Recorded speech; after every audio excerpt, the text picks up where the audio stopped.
यूं नहीं होता। सिलसिलावार। दरअसल सारा एक तजुर्बा गाह थी जिसमें साहिर जंगल से भटकता हवा पनाह और खुराक के लिए दाखिल हुआ था।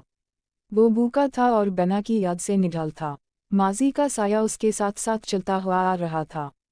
अब जब वो तजुर्बा गाह में दाखिल हुआ तो कोई रुकावट रोकना ना बनी।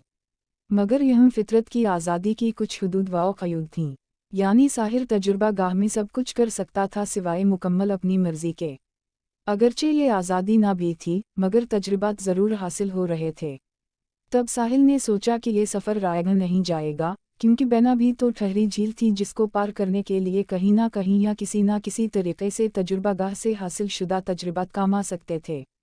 वो जब तजुर्बा गाह में कदम बढ़ाता, उसे नित नित मुश्किलात का सामना करना पड़ता, और वो खुद ही ये नतीजा अख्ज़ कर लेता कि अब सब कुछ ख़त्म है।